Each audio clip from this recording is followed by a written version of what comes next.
News 7 Tamil நேயர்களுக்கு வணக்கம். கேள்வி நேரம் நிகழ்ச்சிக்கு உங்களை வரவேற்பதில் மகிழ்ச்சி. கேள்விகள் இந்த சமூகத்தினுடைய பிரதானமான அங்கம். உண்மையை வெளிக்கொண்டு வருவதற்கான ஆயுதம். கேள்விகள் அதிகாரத்திற்கு எதிரான குரல். கேள்விகள் தீர்வுகளை நோக்கிய பயணம். ஒவ்வொரு நாளினுடைய முதல் கேள்வி நியூஸ் 7 தமிழுடையது. இந்த நாளினுடைய பிரதான தலைப்பும் பிரதான கேள்வியும் என்னவென்று பார்க்கலாம். டாஸ்மாக் மீதான பாமகவின் தாக்குதல் அறச்சீற்றமா அத்துமீறலா? பணியிழக்கும் ஊழியர்களுக்கு என்ன செய்ய போகிறது அரசு? திடீரென கடைகளை மூடுவது கள்ளச்சாராய விற்பனைக்கு வழிவகுக்காதா? நிர்வாக சிக்கல்களை நீதிமன்றம் கணக்கில் எடுக்கிறதா? வருவாய் இழப்பு மக்கள் நல திட்டங்களை பாதிக்காதா? இன்னும் பல கேள்விகளோடு இன்றைய கேள்வி நேரம் பயணிக்கிறது.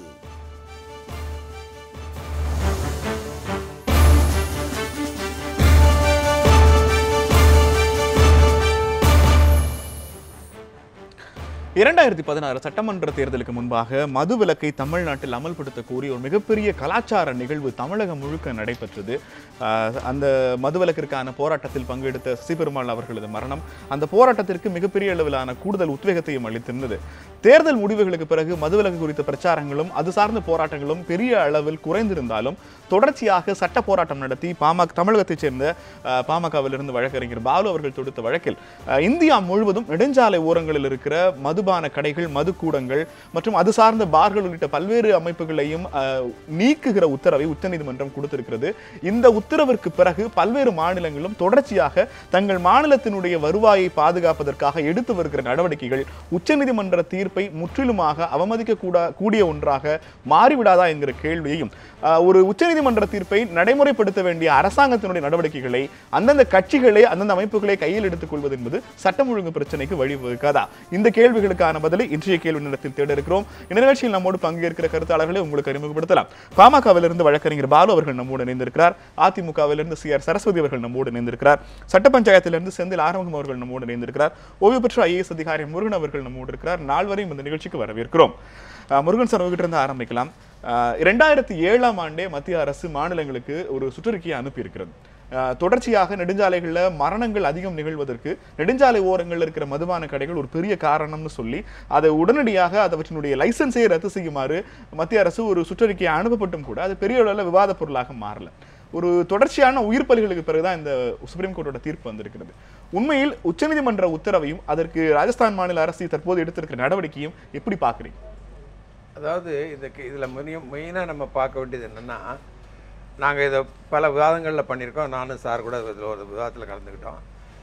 நான் ஒரு டிரைவர், நான் தண்ணி போட்டுட்டு தான் லாரி ஓட்டுறேன், கார் ஓட்டுறேன்னா எனக்கு ஹைவேஸில் இருக்கிற டாஸ்மாக் இல்லைன்னா வேலைக்கு வர்றதுக்கு முன்னே பேக்கில் வாங்கிட்டு வந்துடுவேன். ஸோ குடிப்பழக்கம் இருக்கின்ற ஒரு தேசத்தில் இது போன்ற நிகழ்வுகள் தவிர்க்க முடியாததுங்கிறத நம்ம உச்சநீதிமன்றத்தில் இவங்க வழக்கு தொடுக்கும் போது நல்ல எண்ணத்தில் போகிறாங்க. அவங்க என்ன சொல்கிறாங்கன்னா, சார் ஹைவேஸில் மட்டும் டாஸ்மாக் கடைகள் இல்லைன்னா 1000ன்னு இருக்கிற ஒரு விபத்துகள் 800 குறைஞ்சாலே எங்களுக்கு பெரியதுன்னு. அது தியரட்டிக்கலாக வேணால் கரெக்டாக இருக்கலாம்.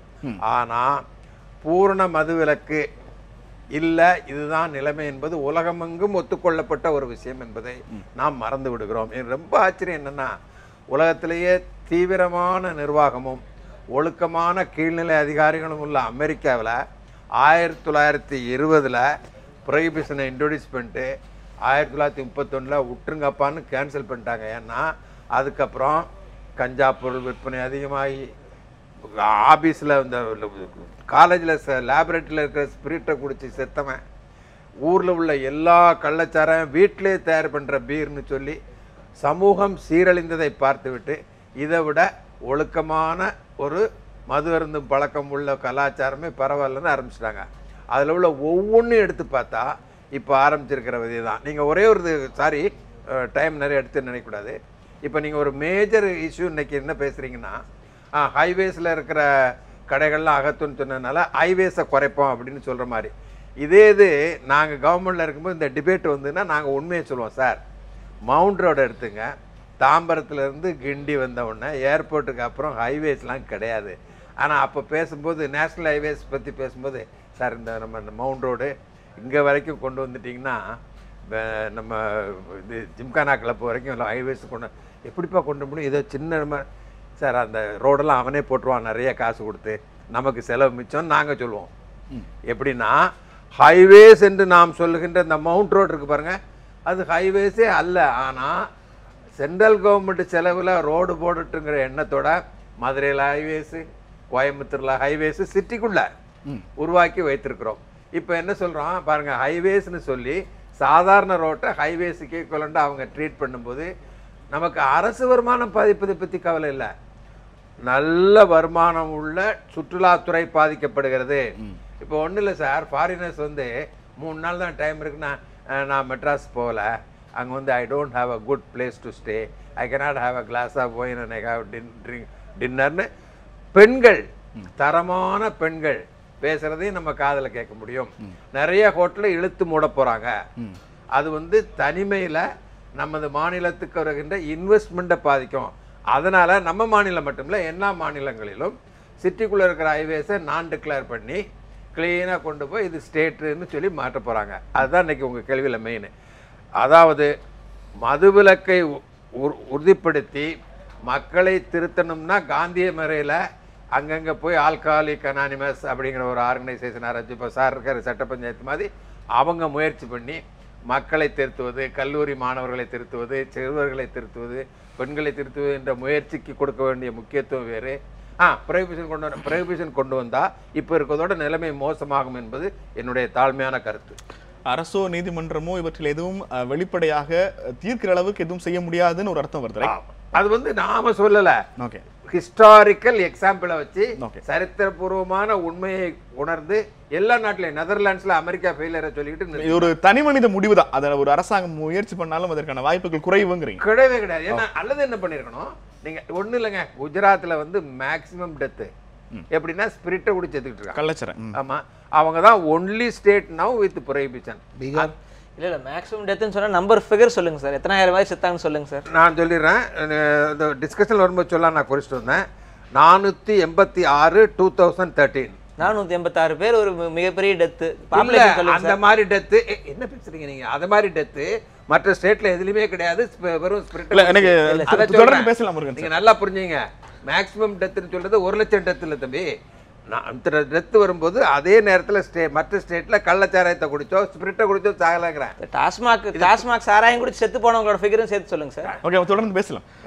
முருகன், இந்த மதுவுக்கு எதிரான கோபம் இருக்கிறது இல்லையா, இந்த கோபத்தை இந்த வழக்கை ரெண்டா நான் பிரிக்க விரும்புகிறேன். ஒன்று மதுவிலக்கு சார்ந்த போராட்டங்களுக்கான கோரிக்கைகள், இன்னொன்று சாலை விபத்துக்கள்ல மரணம் அடைகிறவர்களுடைய எண்ணிக்கையை குறைக்கிறது. இது ரெண்டும் தனித்தனியான ஒன்று.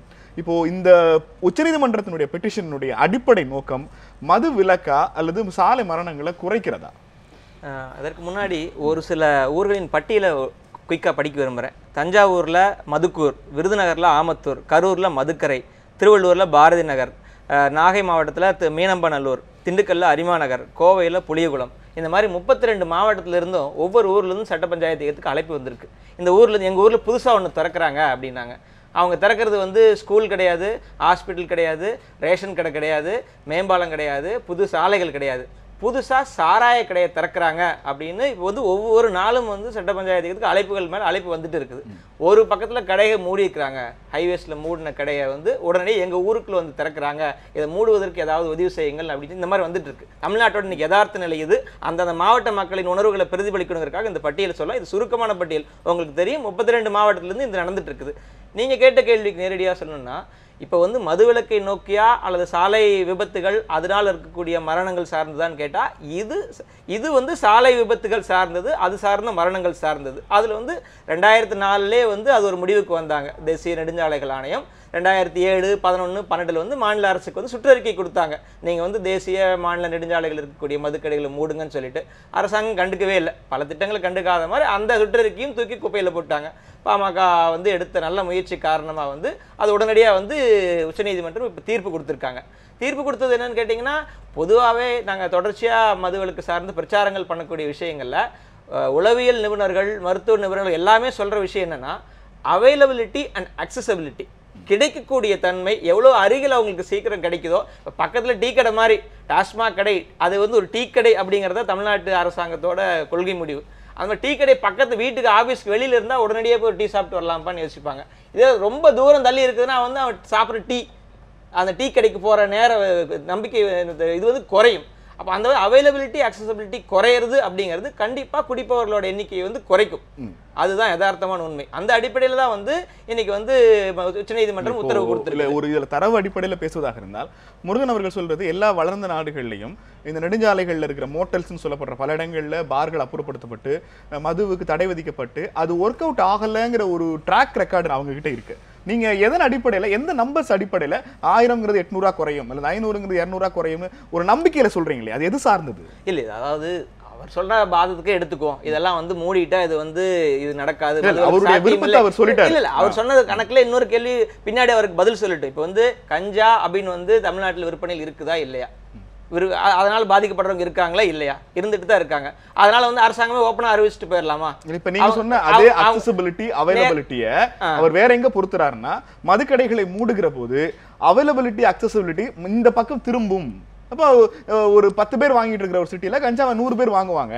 அப்ப நீங்க சொல்ற இந்த அவைலபிலிட்டி அக்சஸிபிலிட்டி இங்க மூடுனீங்கன்னா டோர் இங்க ஓபன் ஆகும். அப்ப எங்க போகும் உங்களுடைய தியரி? இல்ல, அதாவது என்னன்னு கேட்டீங்கன்னா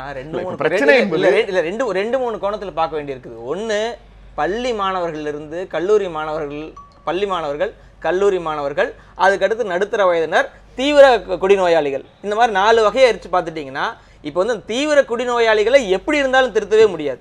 அவங்க எங்க கடமை உண்மையாலும் இது பண்ணிடுவாங்க.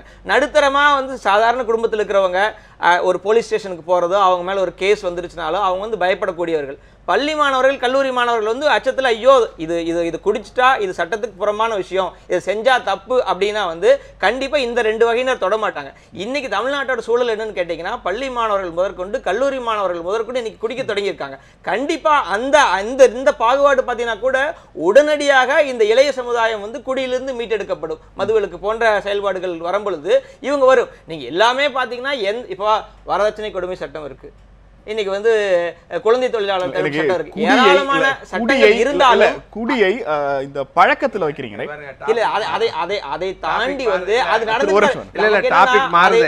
அதை தாண்டி வந்து இப்ப வந்து குழந்தை தொழிலாளர் இருக்குதான் செய்யறாங்க, வரதட்சணை வாங்கிட்டு தான் இருக்காங்க. அதனால எல்லாத்தையுமே வந்து சட்டப்பூர்வமா அங்கீகரிக்க முடியாது. இப்ப அந்த மாதிரி சட்டப்பூர்வமான தடைகள் இருக்கிறங்காட்டி தான் வந்து அது மறைமுகமா திருட்டுத்தனமா எல்லாம் செய்யப்பட்டு இருக்கு. இப்ப நீங்க ஓப்பனா வந்து இப்ப அரசு அங்கீகாரம் கொடுத்ததுனால தான் இன்னைக்கு வந்து தெருவுக்கு தெரு வந்து ஒரு அவங்களுடைய லாஜிக்கல் என்பது தேசிய நெடுஞ்சாலைகள்னு சொல்லப்படுறத நீங்க அங்க வைக்க கூடாதுன்னு சொன்னா, ஒரு தேசிய நெடுஞ்சாலையில ஒரு மூலையில ஒரு சந்துக்குள்ள கடையை ஒருவேளை ஒரு 100 மீட்டர்ல ஷிஃப்ட் பண்ணிட்டாங்கன்னா இந்த உத்தரவினுடைய பலன் என்ன? அதாவது என்னன்னு கேட்டீங்கன்னா, இதை நோக்கியே வந்து ஒரு முடிவு இப்போ ஊருக்குள்ள வருது அல்லவா, ஒவ்வொரு ஊரும் இன்னைக்கு போராட்டம் நடக்குதா இல்லையா, ஒவ்வொரு ஊர்லயும் மக்கள் எதிர்ப்பு வருதா இல்லையா, எதனால வருது? இப்போ வந்து எங்க ஊருக்குள்ள வரக்கூடாது அப்படிங்கிற ஒரு நிலைப்பாடு வருது இல்லை. அதாவது என்னன்னு கேட்டீங்கன்னா, மதுவுக்கு எதிராக மக்கள் இருந்து கொண்டு இருக்கிறார்கள். இதனால வரைக்கும் வந்து அவங்க அது எதிராக போராடுறதுக்கான வாய்ப்பு கிடைக்கல. மக்கள் இருக்கிறார்கள்னா எப்படி அவ்வளவு கோடிகள் 1000 கோடிகள் நமக்கு வருமானம் வரும்? இல்ல, அதாவது பெண்கள் ஆண்கள் 2 கேட்டகரி இருக்கிறாங்க. ஆண்கள்ல இந்த குடிநோயாளிகள் தீவிர குடிநோயாளிகள் இருந்துட்டு இருக்காங்க. இந்த திமுகவாகட்டும் அதிமுகவாகட்டும் தொடர்ந்து இந்த சாராயத்தை நம்பித்தான் தான் அரசாங்கம் நடத்தி கொண்டிருந்தார்கள். அந்த ஒரு கொள்கை இது ஒருவேளை அமல்படுத்தப்பட்டால் தற்போது இருக்கிற நிலையை விடவும் ஒரு முன்னேற்றம் இருக்குங்கிறது கண்டிப்பாக முன்னேறும். இன்னைக்கு இருக்கக்கூடிய சூழல்ல குறிப்பா ஜல்லிக்கட்டு போன்ற போராட்டத்தில் இளைஞர்கள் மாணவர்கள் முன் வந்த பின்னாடி வந்து இன்னைக்கு ஊருக்குள்ள எந்த ஊருக்குள்ள போனாலும் வந்து மக்கள் வந்து எதிர்ப்பு தெரிவிக்கிறாங்க. ஆகவே தெரிவிக்கணும்னு நீங்க சொல்றீங்க. இல்ல, தெரிவிச்சிட்டு இருக்காங்க, இப்பயும் தெரிவிச்சிட்டு தான் இருக்காங்க. எல்லா ஊடகங்களையும் நீங்க தான் வெளிப்படுத்துறீங்க. அந்தந்த ஊர்ல வந்து பெண்கள் எதிர்ப்பு தெரிவிச்சாங்க, பொதுமக்கள் எதிர்ப்பு தெரிவிச்சாங்கன்னு தொடர்ச்சியா இருந்துட்டு தான் இருக்கு. அரசாங்கம் இது புரிஞ்சுக்கணும். பொதுவா மக்கள் மொழியில் சொல்றதுன்னா சின்னதா செருப்பு வாங்கிட்டோம் அப்படிங்கறதுக்காக காலை வெட்டக்கூடாது, செருப்புக்கு தகுந்த மாதிரி காலை வெட்டக்கூடாது. இன்னைக்கு அரசாங்கம் என்ன செய்யுது, தேசிய நெடுஞ்சாலை மாநில நெடுஞ்சாலைகளை மாவட்ட நெடுஞ்சாலையை மாத்துறாங்கிறாங்க.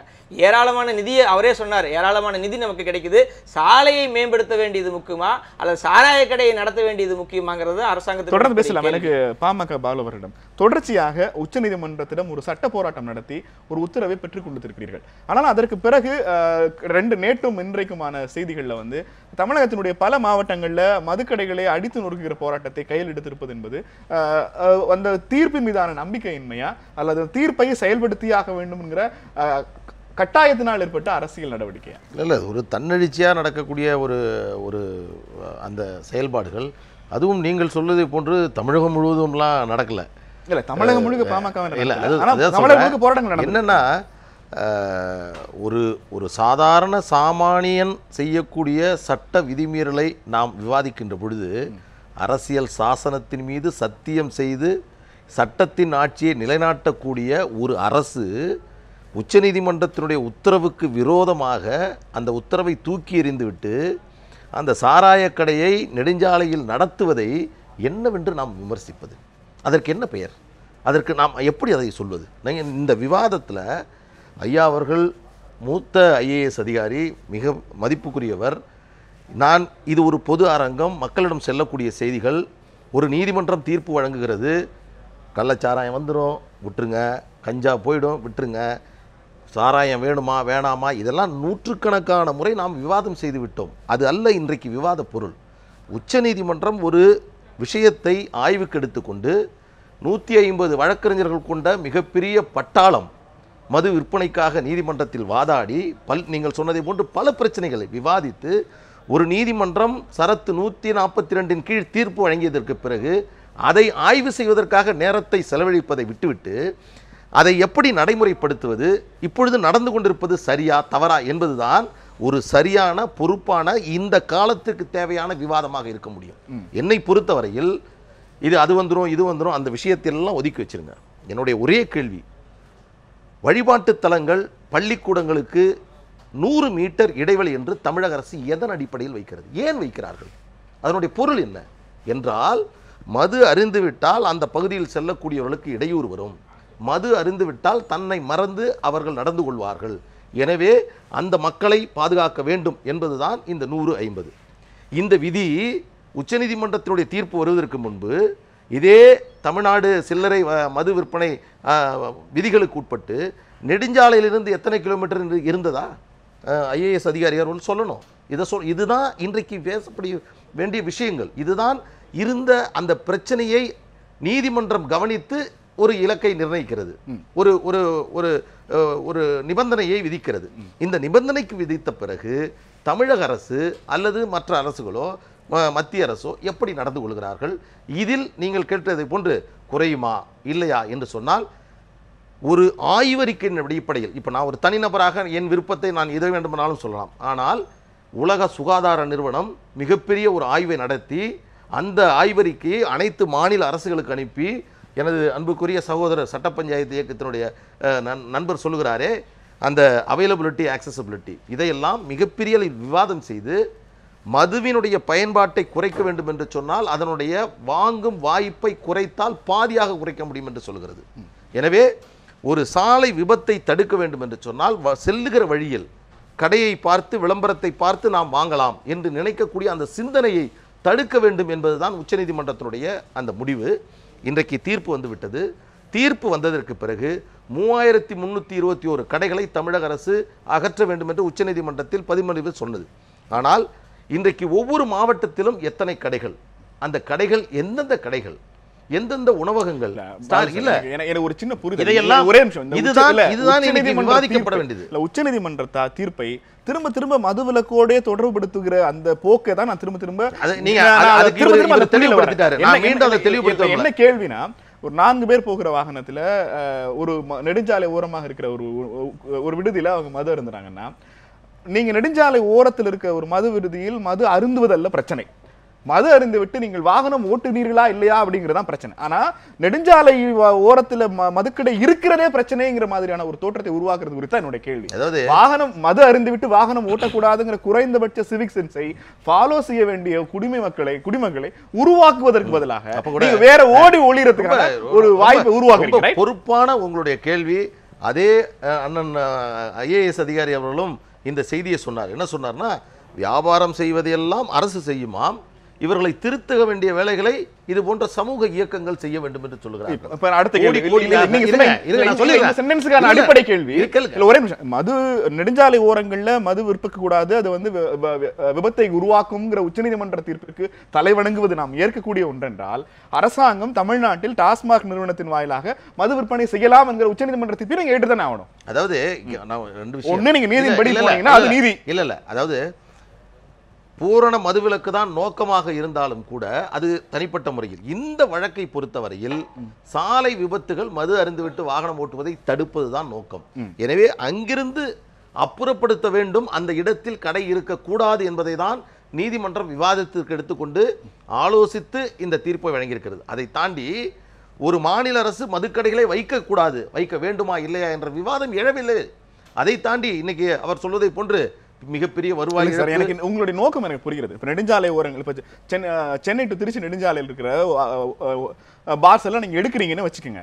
ஒரு அரசாங்கம் தனக்கு வருமானம் வந்து கொண்டிருக்கிற ஒரு அமைப்புல அந்த வருமானம் டிஸ்டர்ப் ஆகாம இருப்பதற்கு அந்த நெடுஞ்சாலைகள் ஓரங்கள்ல இருக்கிற விடுதிகளை ஊருக்குள்ள நீங்க சொல்ற கோவில், மருத்துவமனை, பள்ளி வளாகங்கள்ல இருந்து 100 மீட்டர் தொலைவில் திரும்பவும் ஒரு கடையை தான் திறக்க போகிறார்கள். இதன் அடிப்படையில் எண்ணிக்கை சார்ந்து நீங்க குறிப்பிடுற மதுவிலக்கு சார்ந்து எப்படி இந்த பேலன்ஸ் உருவாகும்னு நினைக்கிறீங்க? இதுதான் நல்ல கேள்வி. ஏன்னா இந்த இப்பொழுது ஆட்சியில் இருக்கக்கூடிய கொள்கை ரீதியான முடிவு என்னவென்று சொன்னால், படிப்படியாக மதுக்கடைகளை நாங்கள் மூடுவோம் என்று சொன்னார்கள். சட்டத்துக்குட்பட்டு உச்சநீதிமன்றம் இப்பொழுது ஒரு தீர்ப்பை வழங்கியிருக்கிறது. இந்த 3321 கடைகளையும் அப்படியே நாங்கள் திறப்போம் என்று சொல்வது அந்த கொள்கைக்கு விரோதமானது. அதில் இவர்கள் இன்னொரு அது எப்படி விரோதமாக இருக்கும்? ஆமா, படிப்படியாக குறைப்போம். அதுதான் நான் சொல்றேன். என்னன்னா 3000 கடையை மூடுறது ஒரு படி இல்ல.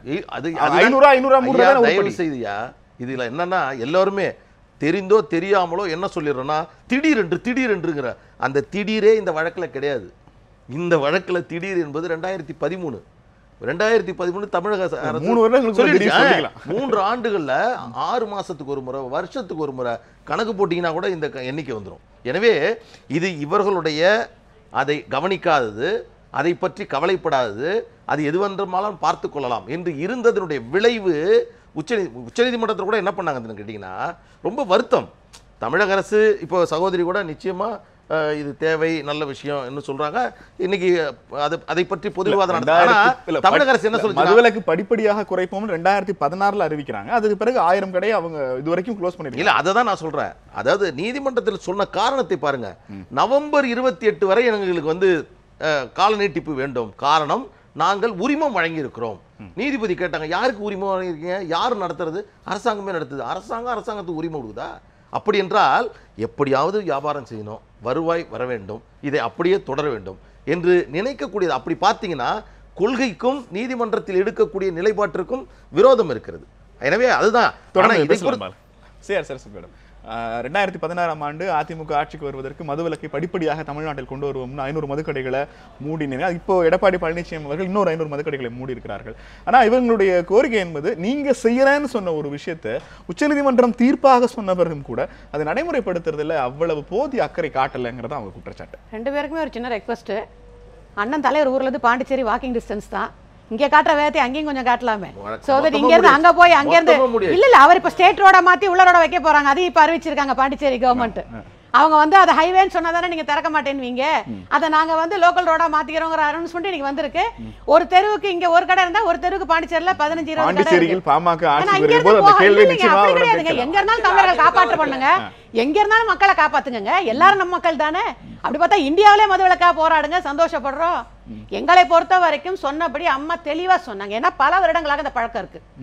அதனால ஒரே நாள்ல மூடினால் அண்ணன் வந்து அப்பா தலைவர் திறந்த போது கூட என்ன சொன்னார்னா, கள்ளச்சாராய பெருநாள் தான் புரட்சி தலைவர் திறந்தார். அன்னைக்கு எத்தனையோ பேர் சாராயம் குடிச்சு செத்தாங்க.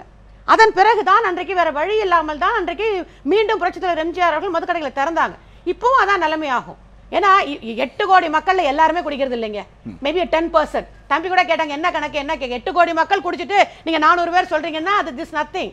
8 கோடி மக்கள்ல நிச்சயமா குடிக்கிறதுல 10% ஆஃப் த பீப்புள் இன்னைக்கு குடிக்கிறாங்க.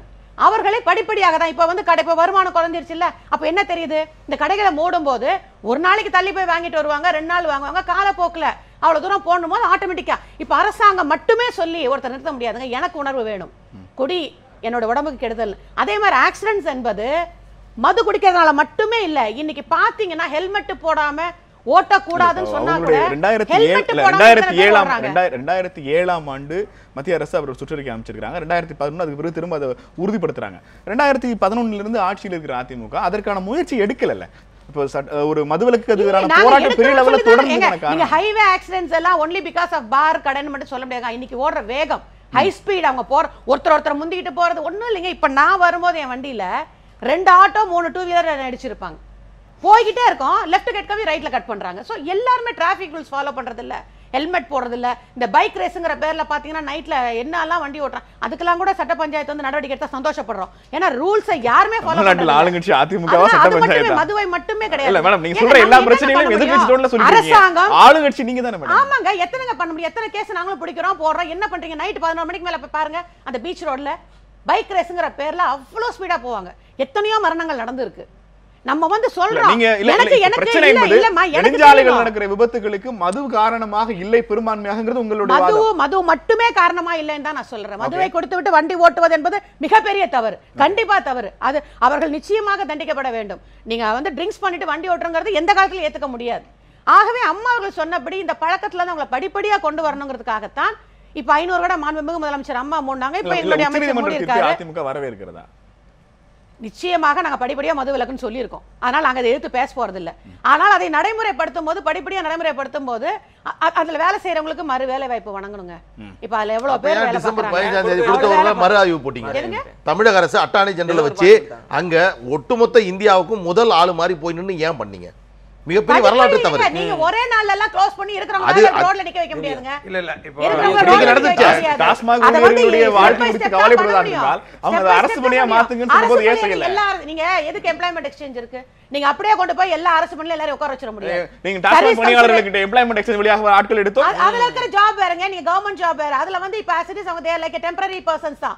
They not permanent. இப்ப டாஸ்மாக் ஆரம்பிச்ச பிறகு அவர்கள் வைக்கப்படுது. ஆனால் கவர்மெண்ட் வேலை, அரசு பணியாளராக இல்லாத ஒருவருடைய வேலைக்கு அவருடைய வேலைக்கு மாற்றுறதுக்கு அரசுக்கு என்ன கவலை? போடும்போது சில டிபார்ட்மென்ட்ல சிலபடி முறைப்படி தான் போட முடியும்.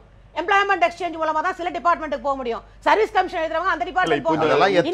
உச்சநீதிமன்ற தீர்ப்பை தமிழக அரசு நிறைவேற்றுமா? அவ்வளவுதான் கேள்வி. உச்சநீதிமன்ற தீர்ப்பை தமிழக நீங்க நெடுஞ்சாலையில க்ளோஸ் பண்ண சொல்றீங்க. இப்ப க்ளோஸ் பண்ணியாச்சு. அடுத்து என்ன பண்ணுங்கறத நிச்சயமா கொள்கை முடிவாக அரசு அறிவிக்கும். அதே நேரத்துல டூரிசமும் நமக்கு வேணுங்க. நீங்க வந்து இன்னைக்கு கோவா ஏன் நீங்க இந்த விஷயங்கள் எல்லாம் இல்ல நான் கேக்குறேன். டாஸ்மாக் கடையை மூடுறா. சரி, டாஸ்மாக் கடையை மூடுறோம். ஓகே, இந்த ஹைவேஸ்ல இருக்க ஹோட்டல்ஸ்க்கு வந்து யார் வரா? நம்ம ஆளுங்களை போய் குடிச்சிட்டு இருக்காங்க? கண்டிப்பா இல்ல. மோஸ்ட்லி ஃபாரினர்ஸ் வரவங்க அந்த பீச் கிட்ட இருக்க ரிசார்ட்ல தங்குவாங்க. ஃபாரினர்ஸோட கலாச்சாரமே என்னன்னு கேட்டீங்கன்னா அதெல்லாம் கிடையாது. தயவு செய்து தவறு. சுற்றுலா என்பதே குடிப்பதற்கான என்று சொல்றது மிகப்பெரிய தவறு. இல்ல, நான் தயவு செய்து சொல்றேன். சுற்றுலா என்பதும் மகிழ்ச்சி என்பதும் மது அருந்துவதால் தான் வருகிறது என்று சொல்வது அடிப்படை தவறு. அப்படி பேசவே கூடாது. ஒரு விஷயம் சேர்த்து பதில் சொல்லுங்க. ஒரு விஷயம் அவங்க கேள்வி என்பது நெடுஞ்சாலைகளில் நடக்கிற எல்லா விபத்துகளுக்கும் ட்ரங்க் அண்ட் டிரைவ் மட்டுமே காரணம்னு உங்கள்ட்ட புள்ளிவிவரம் இருக்கு. அவ்வளவுதான் கேள்வி. இல்லை, புள்ளி விவரங்கள் நாங்களே சொல்ல சட்ட பஞ்சாயத்து இயக்கமே வந்து ஆர்டிஐ மூலமாக ஏராளமான தகவல் மாற்றி டிபார்ட்மெண்ட் கேட்குறோம். ஒவ்வொரு ஹாஸ்பிட்டலுக்கு வந்து நாங்கள் போடுறோம். இப்போ சமீபத்தில் இறந்தவர்கள் எத்தனை பேர் ஆக்சிடென்ட் ஆகி அந்த மாதிரி டீட்டெயில்ஸ் கேட்குறோம். அப்போ அவங்க குடிச்சிருந்தாங்களா இல்லையான்னு சொல்லி எந்த விஷயத்துக்கு அரசுலேருந்து பதில் கிடைக்கிறது இல்லை. சாதாரண செத்து போனால் கூட மல்டிபிள் டிசார்டர் தான் கொடுக்குறாங்களே தவிர கல்லீரல் அழுகி தான் செத்து போனாங்கிற தகவலை கொடுக்க மாட்டேங்கிறாங்க. எப்படி நாங்கள் தகவல்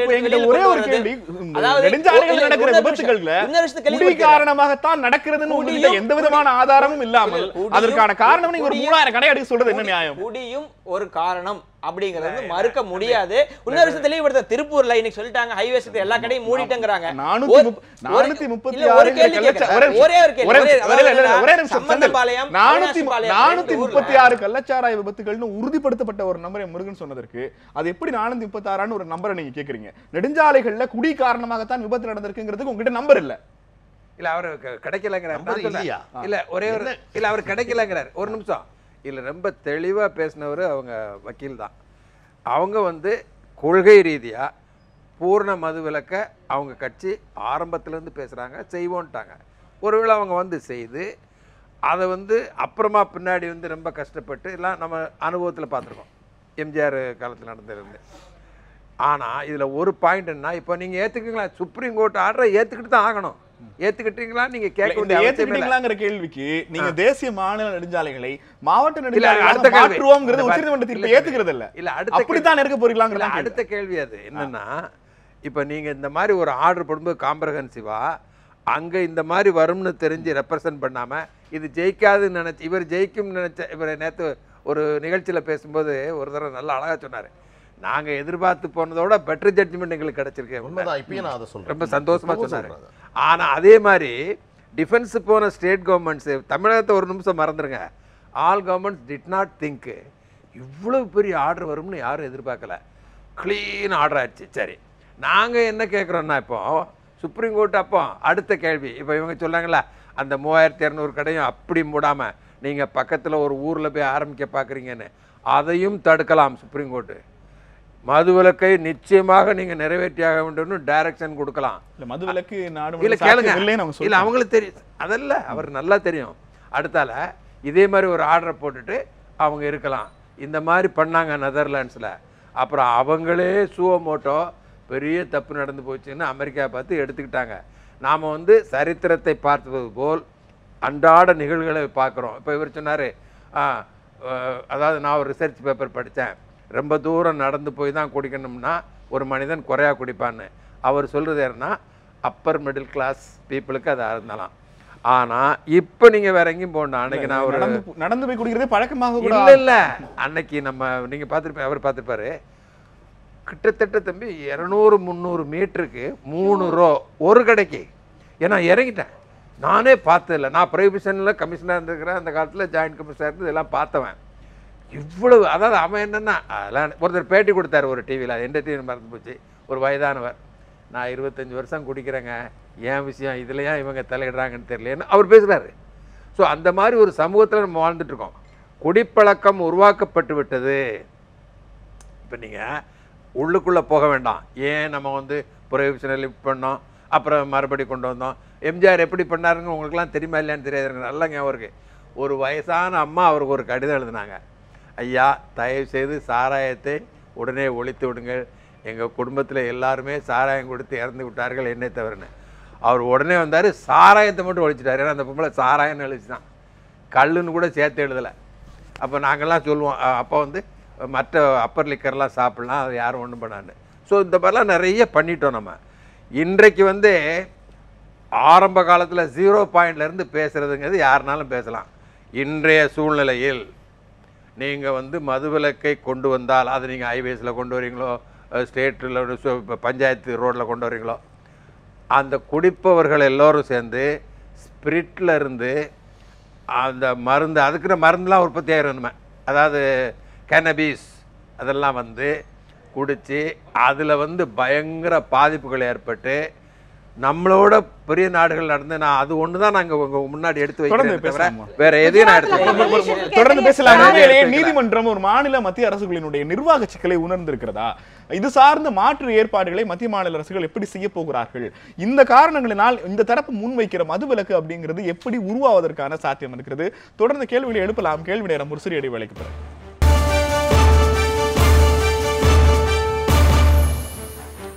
கேள்வி நேரம் தொடர்கிறது. நெடுஞ்சாலை ஓரங்களில் இருக்கிற மதுக்கடைகளை மூடி அப்புறப்படுத்துகிற உச்சநீதிமன்றத்தினுடைய உத்தரவும் அதற்கு பிறகு மாநிலங்களினுடைய ரியாக்ஷனும் தான் இன்றைய தலைப்பு.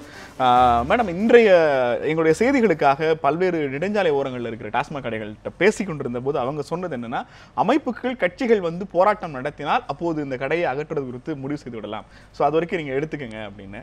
உச்சநீதிமன்ற தீர்ப்பு வந்த பிறகு அதை ஒரு கொஞ்சம் சீரியஸா எடுத்துக்கிட்டு அது தீர்ப்பை நிறைவேற்றுகிற முயற்சியில் அதிமுக ஏன் இறங்காமல் இருக்கிறது? ஏன்னா பாமக மற்ற கட்சிகள் உள்ளிட்ட கட்சிகள் வந்து டாஸ்மாக் முன்பாக போராடித்தான் அந்த கடைகளை அகற்ற வேண்டுமா?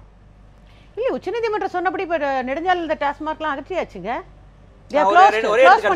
திருப்பூர்ல சம்பந்தம்பாளையம், அவினாஷி பாளையம், இதை சுத்தி 10 கிலோமீட்டருக்கு கடை இல்ல, அதனால அடுத்த கடை திறக்கிற வரைக்கும் இந்த கடை இருக்கட்டும் இப்போதைக்கு கடை. அவங்களுடைய நிலைப்பாடுங்கிறது இந்த இடத்துல எங்க ஷிஃப்ட் பண்றது? பட் எனக்கு அது கரெக்ட்டா விஷயம் தெரியும் சொல்ல மாட்டேன். ஹைவேஸ்ல இருக்க கடை ஒரு கோர்ட் சொன்னதுக்கு அப்புறம் அண்ணன் சொல்றத போல நாங்க அடம்பிடிக்க முடியுமா? இதுல முக்கியமான விஷயம் என்னன்னா, அந்த நிறுவனம் அந்த கடைகளினுடைய லைசென்ஸ் ரத்து செய்யப்படல.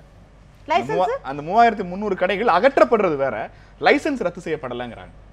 ஆமாங்க, அவர்களுடைய லைசென்ஸ் முடிகிற வரைக்கும் மேபி பக்கத்துல கொடுக்கறதுக்காக இது வந்து ஒரு அரசினுடைய கொள்கை முடிவு. நான் டிபேட்ல உட்காந்து, ஏன்னா ஐ எம் நாட் அந்த துறையினோட அமைச்சர் கூட கிடையாது தான். பட் அதே நேரத்தில் அடுத்து அரசு உச்சநீதிமன்றத்தோட தீர்ப்புக்கு பாதகம் இல்லாமல் என்ன நடவடிக்கை எடுக்கும் என்பதை நிச்சயமாக, ஏன்னா எங்களை பொறுத்த வரைக்கும் அம்மா சொன்னதை போல மதுவிலக்கை கொண்டு வருவதற்கு தீர்மானமா அம்மா எலெக்ஷன் மேனிஃபெஸ்டோலே சொல்லியிருக்காங்க. சோ படிப்படியா நடைமுறைப்படுத்துவது என்பது எங்களுடைய அரசுடைய அம்மாவுடைய கொள்கை. அதே நேரத்தில் இந்த 3000 சில்லற கடைகளை என்ன பண்ண போறோங்கிறது அரசு ரீதியாக முடிவெடுக்கும். நீங்க இந்த புள்ளியில இருந்தா என்னுடைய கேள்வி நான் ஆரம்பிக்க விரும்புகிறேன். இந்த 3000 கடைகளினுடைய லைசென்ஸ் ரத்து செய்யப்படாமல் நீங்க குறிப்பிட்ட நெடுஞ்சாலை ஓரங்களில் இருந்து அகற்றப்படுறது மட்டும் நோக்கமாக இருந்தால், நெடுஞ்சாலை ஓரங்களில் விபத்து குறைஞ்சு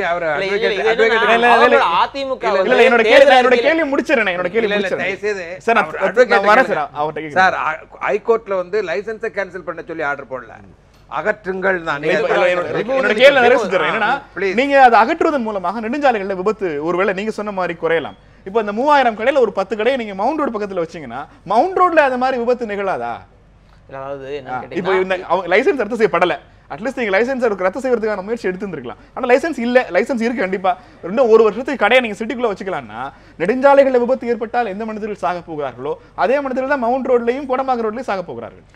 இது எப்படி தீர்வு? நீங்க சொல்றது லைசன்ஸ்ங்கிறது டெக்னிக்கலா புரியணும்னா டாஸ்மாக் கடையை வந்து ஒரு இடத்துல இருந்து ஒரு இடத்துக்கு மாத்துறப்ப 2 வகையா மாத்தலாம். ஒன்னு க்ளோஷர், இன்னொன்னு ஷிஃப்டிங். நாங்களே போராட்டம் பண்றப்ப சில அரிதிலும் அரிதான கடைகளை தான் பெர்மனன்ட் க்ளோஷர்ல பண்ணுவாங்க. மிக பெரும்பாலான இடங்கள்ல நாங்க போராட்டம் நடத்தி கடையை மூடுறப்ப ஷட்டரை இறக்கிட்டு ஒரு போர்டு தொங்கிடுவாங்க. இங்க மூடப்பட்ட கடை கொஞ்சம் கிளாரிட்டியா சொல்லலாமே. நெடுஞ்சாலை ஓரங்கள்ல இருக்கிற மதுக்கூடங்கள் அகற்றமா இடமாற்றமா? அங்க இருக்க கூடாது, அங்கிருந்து அகற்றப்படணும். அவ்வளவுதான். அப்ப இத மாத்திக்கலாம். இல்ல அங்கிருந்து அகற்றப்பட்டு இப்ப இன்னொரு விஷயங்க, இப்ப வந்து அரசு வந்து அண்ணன் சொன்ன மாதிரி சில விதிமுறைகள் வச்சிருக்கு. வழிபாட்டு தலங்கள்ல இருந்து பள்ளிக்கூடங்கள்ல இருந்து இவ்வளவு தூரத்துக்குள்ள தான் இருக்கணும். நோக்கம் நிறைவேறுமாங்கறதா என்னோட கேள்வி. நோக்கம் நிறைவேறதுக்கான ஒரு வழிமுறை ஒரு ஸ்டெப் முன்னாடி நோக்கி போகுது. ஏன்னா சொல்ல கேளுங்களேன், இந்த கடையை இது வந்து திருப்பி கொண்டு போய் வந்து குடியிருப்பு பகுதிகளுக்குள்ள வைக்க போறாங்க. இப்போ நிறைய இடங்கள்ல வைக்கிறாங்க.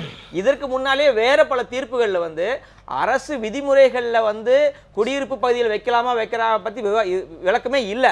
ஆனாலும் நாங்களே சட்ட பஞ்சாயத்து மதுரை கோர்ட்ல போட்டப்ப வந்து அரசியல் சாசன விதிமுறைகளின்படி ஒரு சுத்தமான காற்றை சுவாசிப்பதற்கு எந்த விதமான தொந்தரவும் இல்லாமல் வாழ்வதற்கு வந்து இந்திய குடிமகனுக்கு உரிமை இருக்கிறது. அந்த உரிமையை வந்து இந்த டாஸ்மாக் கடைகள் தடுக்கிறதுனே நாகமுத்து நீதிபதி வந்து ஜட்ஜ்மெண்ட் கொடுத்திருக்காரு. குடியிருப்பு பகுதியில் இப்ப வந்து இந்த 3000 கடைகள்ல வந்து ஒரு 1000 கடைகளையாச்சும் வந்து கணிசமா குடியிருப்பு பகுதிகளுக்கு கொண்டு போவாங்க. நாங்க வந்து இதை வந்து தனியா வந்து அந்த அதுக்கு அப்படி ஒரு வழக்கா கொண்டு போவோம். குடியிருப்பு பகுதிகளுக்கு வந்து டாஸ்மாக் கடை உங்களுடைய இலக்கின் அப்ஜெக்டிவ் ரெடி பண்றீங்க. இந்த செயல்பாடுகள் இந்த தீர்ப்புக்கு பிறகும் கூட அந்த அப்ஜெக்டிவ் நிறைவேறுமாங்கிறத 2 விஷயத்தை சொல்லிடுறேன், அப்புறம் பேசலாம். ஒன்னு, இந்த இடமாற்றமா அல்லது மூடுதலா என்று சொன்னால் தீர்ப்பின்படி அந்த இடத்தில் இருக்கக்கூடாது என்பது அவ்வளவுதான் ஒன்று. ஆனால் வேறு இடத்திற்கு இடமாற்றுவது தொடர்பாக நீங்க 3321 கடை கேட்கும்போது சட்டத்தின்படி இந்த அரசு செயல்படும் என்று சொன்னால் தற்பொழுது இருக்கக்கூடிய நீதிபதி நாகமுத்து தலைமையிலான அமர்வு வழங்கிய தீர்ப்பின்படி ஒரு கிராம சபை கூட்டம் நடத்தி அந்த கிராமத்தில் அந்த ஊராட்சியில் எங்களுக்கு கடை தேவையில்லை என்று தீர்மானம் நிறைவேற்றப்பட்டால் அங்கே கடைகள் திறக்கக்கூடாது என்ற அவருடைய தீர்ப்பு உச்சநீதிமன்றம் உறுதி செய்திருக்கிறது. இந்த நேரத்தில் தமிழ்நாட்டில் கிராம சபை தற்பொழுது இல்லை. ஆனால் அங்கே வட்டார வளர்ச்சி அலுவலர் இருக்கிறார். அவர்தான் அதற்கு சிறப்பு அதிகாரி. இப்போ ஒரு கிராமத்தில் ஒரு ஊராட்சி, என்னுடைய கிராமம் குண்டவெளி கிராமம், குண்டவெளி கிராமத்தினுடைய மக்கள் ஒரு விண்ணப்பத்தை வட்டார வளர்ச்சி அலுவலருக்கு தருகிறார்கள். எங்களுடைய ஊராட்சியில் கடை தேவையில்லை, இதற்காக கிராம சபை கூட்டத்தை நீங்கள் கூட்டுங்கள் என்று சொன்னால் அந்த வட்டார வளர்ச்சி அலுவலர் இந்த அடிப்படையில் கூட்டத்தை கூட்டி அங்கே கூட்டம் முடிவு செய்கிறது. எங்களுக்கு வேண்டாம் என்று சொன்னால் 3321 கடைகளையும் நிச்சயமாக மூட்ட முடியும். ஆனால் மக்கள் நான் சொல்லிடுறேன், அப்படி மக்கள் எங்களுக்கு வேண்டும் என்று எந்த ஊராட்சியில் சொன்னாலும் அங்கே வைத்துக் கொள்ளலாம். நீங்க இந்த மக்கள் நீங்க யார சொல்றீங்க? அந்த ஒரு கிராமத்துல 30,000 பேர் இருப்பாங்க. அதாவது நீங்க 30,000 பேர்ல உங்களுக்கு மனு அளிக்க போற அந்த 300 பேர் தான் கணக்கா? இல்ல, அதாவது கிராம சபை கூட்டம் என்பதற்கு பஞ்சாயத்து ஆக்ட்ல விதிகள் இருக்கிறது. இப்போது உள்ளாட்சி அமைப்புகள் செயல்படாத பதவிக்காலம் இல்ல, அதுவும் உண்டு. இப்பொழுதும் உள்ளாட்சி அமைப்புகள் செயல்படவில்லை என்று சொன்னாலும் ஒவ்வொரு நாளும் கூட கிராம சபை கூட்டங்கள் வருடத்திற்கு 5-6 முறை கூட வேண்டியது இன்றைக்கும் கூட்டப்படுகிறது. எனவே அது இல்லை என்று சொல்லிவிட முடியாது. குடியரசு தினத்தில் கூட்டுகிறார்கள். எனவே அப்படி ஒரு கூட்டம் கூட்ட வேண்டும் என்று சொன்னால் பஞ்சாயத்து சட்ட விதிகளுக்கு உட்பட்டு கிராம சபை கூட்டம் என்று தண்டோரா போடுவது, அறிவிப்பு செய்வது, அதன் மூலமாக அந்த செய்தியை அங்கு இருக்கக்கூடிய பெரும்பான்மை மக்கள் வேண்டாம் என்று செய்தால் அதை அவர் பதிவு செய்து மாவட்ட ஆட்சியருக்கு அனுப்பினால் அந்த இடத்தில் வைக்கக்கூடாது. இது சட்டப்படி. இதை செய்வார்களா என்பதை சகோதரி தான் சொல்லணும். ஆனா இன்னொரு செய்தி இல்லாத பொழுது மார்ச் 31ஆம் தேதிக்கு நெடுவாசல்ல சிறப்பு கிராம சபை கூட்டம் இப்ப நடந்தது.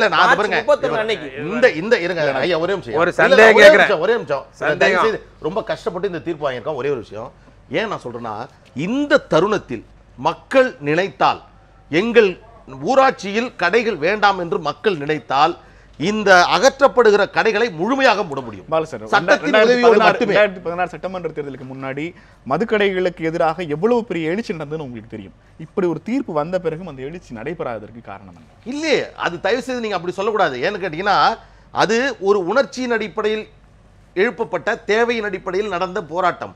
அது தொடர்ந்து போராட்டம் நடந்து கொண்டே இருக்க வேண்டும் என்பது அல்ல. ஒரு வெற்றியை கொண்டாடுகிற அந்த வெற்றியை செயல்படுத்தி பார்க்க வைக்கிற ஒரு இடத்துல கூட எத்தனை ஊர்களில் இனிப்பு வழங்கினார்கள், எத்தனை ஊர்களில் இதை கொண்டாடினார்கள், ஊர்வலம் சென்றார்கள் என்பது தெரியுமா? என்னுடைய செல்போன் இந்த 3 நாட்களாக ஒலித்துக் கொண்டே இருக்கிறது. பேசிக் கொண்டிருக்கிறது மெஜாரிட்டி அண்ட் மேக்ஸிமம் நம்பர்ஸ் பற்றி. இல்ல ஒண்ணு சார், நீங்க மக்கள் தங்களுக்கு வேண்டாம் என்று முடிவு செய்திருந்தால், தொடர்ச்சியான போராட்டங்களை நடத்தி இருந்தால், அரசாங்கம் நிம்மதியாக ஒரு டாஸ்மாக் கடை கூட நடத்த முடியாது. ஆனால் நீங்க சொல்ற மாதிரி பல இடங்கள்ல பிரச்சனைகள் இருக்கிறது, சில இடங்கள்ல இடமாற்றம் செய்திருக்கிறார்கள். சகோதரர் முன்னாடியே சொல்லிட்டார், எல்லா பகுதிகளிலும் கிராம மக்கள் ஜல்லிக்கட்டுக்கு பிறகு மிகப்பெரிய அளவில் இந்த மதுவுக்கு எதிராக ஒரு மனநிலையில் இருந்து கொண்டிருக்கிறார்கள். அது அப்படியே இருக்கட்டும். இந்த பிரச்சனை போது இன்னொரு மிக முக்கியமான பிரச்சனை, சகோதரி வந்திருக்காங்க, நாங்கள் கட்சியில பொறுப்புல இல்ல, அமைச்சர் இல்லைன்னாங்க, விரைவில் அமைச்சர் ஆகட்டும், வாழ்த்துக்கள். ஆனா சகோதரி இப்போ ஒரு செய்தியை சொல்லுங்க, அந்த தேசிய நெடுஞ்சாலை மாநில நெடுஞ்சாலையை நீங்கள் மறு அறிவிப்பின் மூலமாக அந்த தேசிய நெடுஞ்சாலை என்பதை தேசிய மாற்ற முடியாது, மாநில நெடுஞ்சாலை என்பதை மேஜர் டிஸ்ட்ரிக்ட் ரோடு என்று மாற்றுவதற்கான முயற்சியை தமிழக அரசு எடுத்துக்கொண்டிருக்கிறது. நான் கேட்கிறேன், அதை நீங்க செய்ய போறீங்களா இல்லையா? உங்க அரசு சொல்லணும். இப்ப கூட நீங்க சொல்ல வேண்டாம், இப்படி எல்லாம் கேக்குறாங்க, நீங்க கேட்டு சொல்லுங்க. நீங்க இந்த கேள்வி எல்லாருக்கும் கேளுங்க, கோவா கேளுங்க. இல்ல அதல்ல நான் அப்படி ஒருவேளை தமிழக அரசு, நான் இதை மட்டும் முடிச்சிடறேன், அப்படி ஒருவேளை தமிழக அரசு இப்படி ஒரு உத்தரவை அறிவிப்பை செய்தால், ஒரு நீதிமன்றத்தினுடைய உத்தரவை ரத்து செய்யும் வகையில் ஏற்றப்படக்கூடிய சட்டங்கள் ரத்து செய்யப்படும் என்பதை உச்சநீதிமன்றம் பல முறை சொல்லி இருக்கிறது. அந்த ஒரே காரணம், ஒரு சட்டம் இயற்றப்படுகிறது என்றால் அதற்கான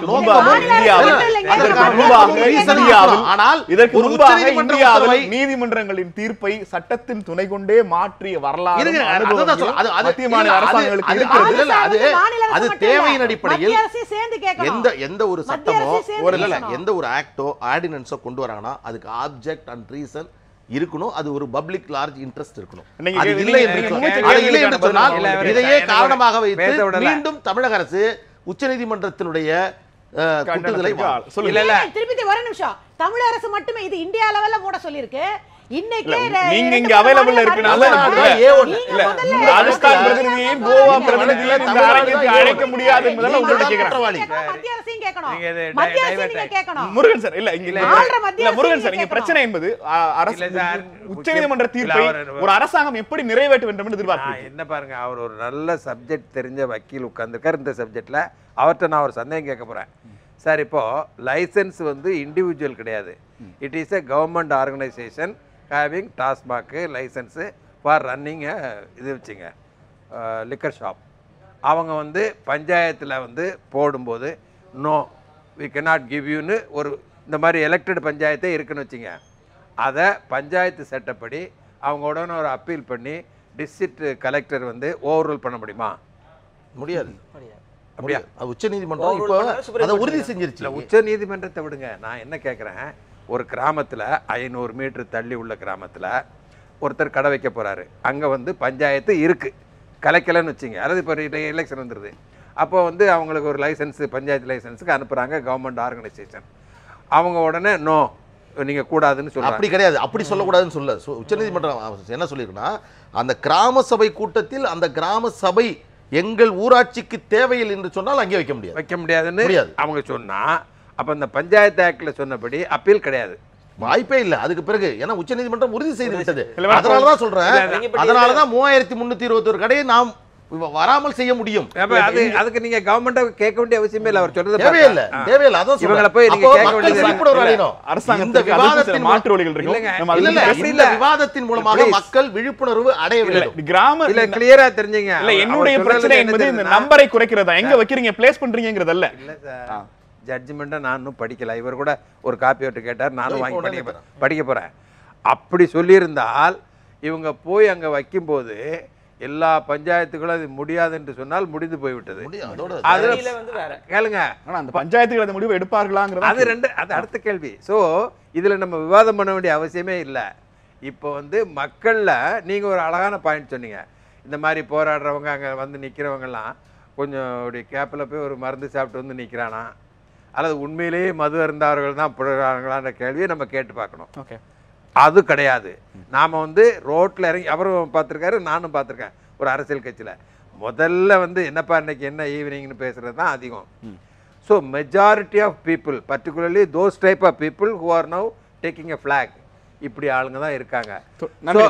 இது வந்து பல பிரச்சனைகள் இப்படி பெருசாக பேசி அப்படி கொஞ்ச நாள் கழிச்சு மங்கி போன மாதிரி ஒரு ரயில்வே ஸ்டேஷனில் ஒரு பிள்ளைய கோடையில் வச்சு வெட்டினது அப்படி டிபேட் பண்ணிவிட்டு அடுத்த பிரச்சனை தானே அதை தூக்கி வச்சுட்டு அதை மாதிரி இது அப்படி அகன்று போயிடும் என்பது என்னுடைய கருத்து. சேஎஸ் மேடம், நீங்கள் ராஜஸ்தான் அரசு அறிவித்திருக்கிறது போல தமிழக அரசு மாநில நெடுஞ்சாலைகளை மாவட்ட நெடுஞ்சாலைகளாக அறிவிக்கிற வாய்ப்பு இருக்கிறதா? அப்படி அறிவித்தால் அது அரசனுடைய வேலையை நான் இங்கே உட்காந்து விவாதிக்க முடியாது. இல்லை அரசாங்கம் தான் அதுக்கு பதில் இல்லை. ஒரு கோரிக்கை வச்சிருக்காரு அவங்க. ஏதாவதுங்க கோரிக்கையை வந்து நான் வச்சா கூட அரசாங்கம் என்ன முடிவு எல்லா மாநில அரசாங்கம் செய்யறதா இவங்களும் செய்வாங்க. இப்போ வந்து நீங்க வந்து இந்த நாங்க அறிவிச்சதுக்கு அப்புறம் அதை பத்தி நான் விவாதிக்கலாம். எங்களுடைய அரசு ஒரு திட்டத்தை அறிவித்த பிறகு இது நீங்க ஏன் பண்ணலன்னு விவாதிக்கலாம். அரசு அறிவிக்கிறதுக்கு முன்னாடி என்னுடைய கருத்துக்களை நான் அரசனுடைய திட்டங்களை வந்து நான் ஐ கான் டிஸ்கஸ். இல்ல அதை விடுங்க. ஆனா as an individual நான் சொல்றேன் சார், எல்லா மாநில அரசுகளும் என்ன செய்தோ அதை தமிழக அரசு செய்யும். மேல பண்ணது இல்ல. நாம் இந்த நிகழ்ச்சி நிறைவு செய்ய வேண்டிய நேரம். எனக்கு இந்த நிகழ்ச்சியை நிறைவு செய்ய வேண்டிய நேரம். ஒரு ஒற்றை கேள்வி, அந்த ஒற்றை கேள்வி சுருக்கமான பதில முன்வைத்திருங்க.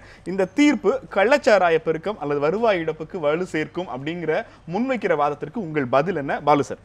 சுருக்கம். அதாவது இந்த கள்ளச்சாராயம் வருமா இல்லையா அது எனக்கு தேவையில்லை. ஆனால் இந்த வட்டார வளர்ச்சி அலுவலரிடம் ஒரு மக்கள் எங்கள் கூட்டத்தை கிராம சபையை கூட்டுங்கள் என்று சொல்லி ஒருவேளை அவர் கூட்ட மறுத்தால் அதற்கும் உயர்நீதிமன்றத்தில் வழக்கை தொடர்ந்து அந்த கூட்டத்தை கூட்ட வேண்டும் என்று முடிவெடுத்து ஓரிடத்தில் ஒரு ஊராட்சியில் ஒரு கூட்டத்தை நாங்கள் கூட்டிவிட்டால் தமிழகம் முழுவதும் கூட்டம் கூட்டுவதற்கு ஊராட்சி கூட்டத்தை கிராம சபையை கூட்டுவதற்கு மக்கள் தயாராக இருக்கிறார்கள். அந்த அடிப்படையில் 3321 கடைகளையும் வேறு இடத்தில் அப்புறப்படுத்த முடியாத நிலையை சட்டப்படி நாங்கள் நிறைவேற்றோம். செந்தில் சார், வருவாய் இழப்பு அல்லது கள்ளச்சாராயம் பெருகும் இந்த ரெண்டு கோணங்களுக்கு உங்கள் பதில் என்ன? இல்லை, வருவாய் இழப்புங்கிறது உண்மையான காரணமே கிடையாது. மூத்த பொறியாளர் சங்கம் வந்து தமிழ்நாடு அரசுக்கு வந்து 16 பாயிண்ட் கொடுத்து 5 லட்சம் கோடி வருவாய்க்கு வந்து டீட்டெயிலாக வந்து ரிப்போர்ட் கொடுத்துருக்காங்க. அந்த மாதிரி ஏராளமான வழிமுறைகள் இருக்குது. குஜராத்லையும் பீகார்லையும் வந்து இந்த ரெவென்யூ இல்லாமே அரசாங்கம் நடந்துட்டு இருக்குது.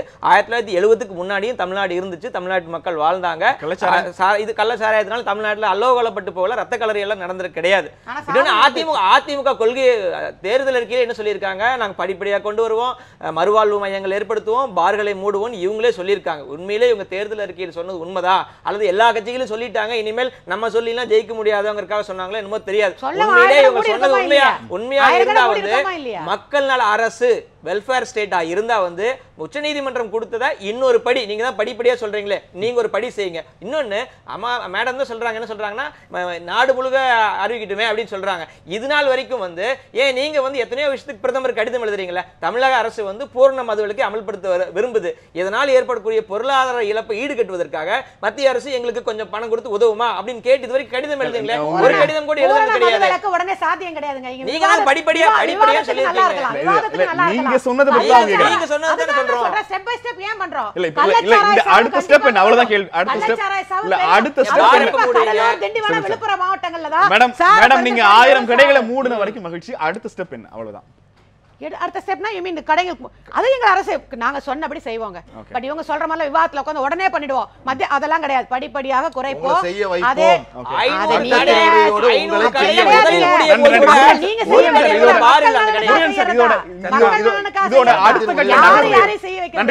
அடுத்த கட்ட நகர்வு எப்படி இருக்கும் இந்த தீர்ப்புக்கு பிறகு?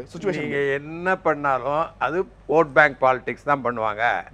நான் வந்து படிப்படியாக மதுவிலக்கு கொண்டு வரும்னு சொல்லும் போதே தேவையில்லைன்னு எழுதினவன். ஏன்னா அப்புறம் நீங்கள் எப்படி ஆரம்பிக்க போகிறீங்க? இடையில வந்து ஏகப்பட்ட குழப்பம் வரும்னு.